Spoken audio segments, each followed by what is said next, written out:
네, 반갑습니다. 오늘은 욥기 첫 번째 이야기를 시작하도록 하겠습니다. 이번 시간에는 시가서를 간단히 다루려고 합니다.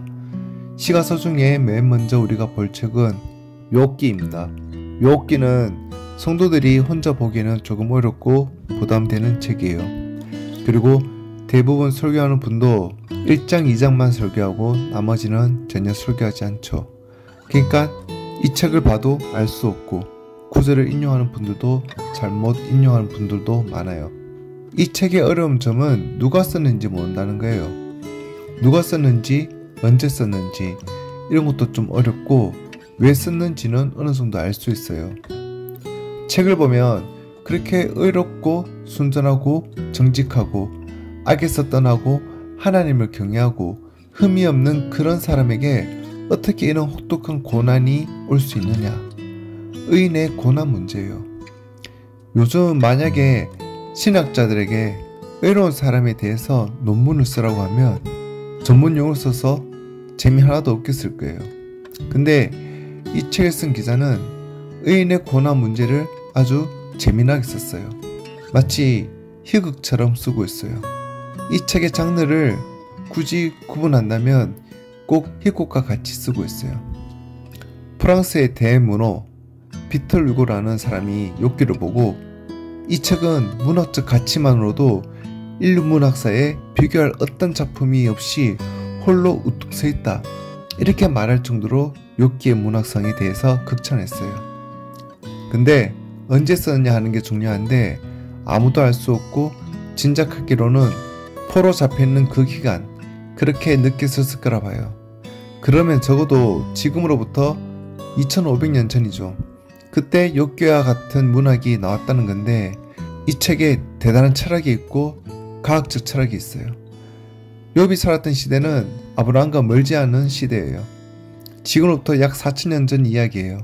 4000년 전 이야기를 2500년 전에 썼다는 것은 욥이 살았던 시대로부터 1500년 이상을 욥에 대한 스토리가 구전 형식으로 전해왔다는 것을 의미해요. 만약에 욥이 살았던 그 시대에 바로 누군가가 욥기를 썼다면 이것은 문학사적으로 4000년 전에 이런 작품이 나왔다고 하면 인류 문학사의 가장 오래된 문학이 될 것인데, 그러나 그렇게 보는 분들은 별로 없어요. 이 책을 기록할 때를 욥이 살았던 바로 그 시대에 누가 썼다고 보는 사람은 없어요. 그래서 대체적으로 보는 견해가 바벨론 포로 잡혀간 사람들 중에 의로운 사람도 있거든요. 의로운데 고난이 있는 거예요. 그 외에 악한 사람들이야 징벌을 받아서 괴로움을 당한다 할지라도 의로운 사람들이 얼마나 많이 고난을 받았어요. 스데반 같은 사람은 의로운 사람인데 한창 일할 나이에 돌에 맞아 죽었어요. 세베대의 아들 야고보도 일도 제대로 해보지도 못하고 순교해버렸잖아요. 12사도가 다 순교하고 요한사도만 순교하지 않고 있었는데 얼마나 많은 의로운 사람들이 이 세상에서 죽었나요?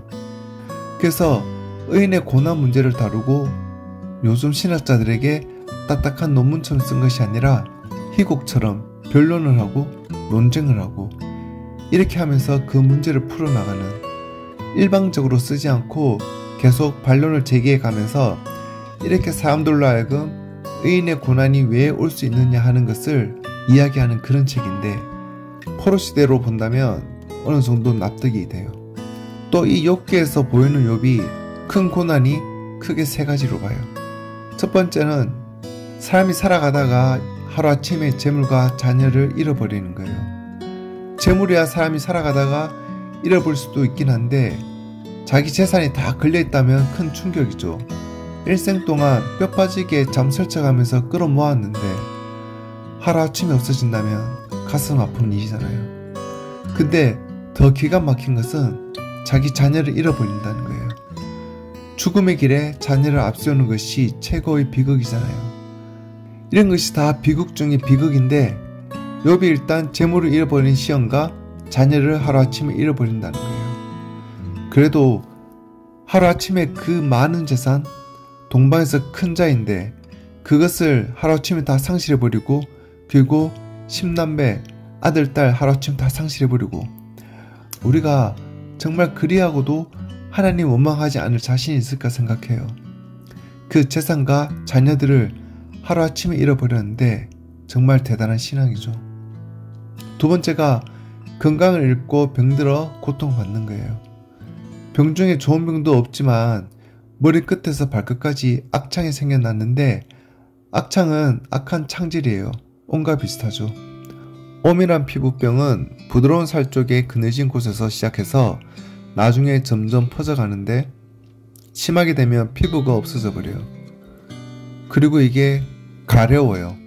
아픈 것도 사람이 힘들지만 가려운데 심하게 가렵죠. 귀와 조각을 깨가지고 긁어요. 그래도 끓는 순간 시원한지 몰라도 지나가면 또 간지럽고 그래요. 근데 오미 걸려서 피부가 다 손상하면 끝없이 진물이 나와요. 사람들이 보기에 민망하니까 옷을 입으면 그 옷이 진물에 말라 붙어버려요. 옷을 벗으면 피부가 한꺼풀 벗겨져요. 그러니 얼굴 윤곽이 사라져버리기 때문에 사람이 누군지 알아보질 못해요. 종들을 보고 불러도 대답도 안 하는 거예요. 그리고 그 부인이 와가지고 그냥 하나님을 욕하고 죽어버리라고 해요. 자기 아내는 하나님 욕하고 죽으라고 하고 종들은 불러도 대답도 않고 하나님께는 아무리 부르짖어도 아무 응답이 없고 무슨 희망으로 더 버틸 수가 있겠나요? 자, 오늘은 여기까지 하도록 하겠습니다. 감사합니다.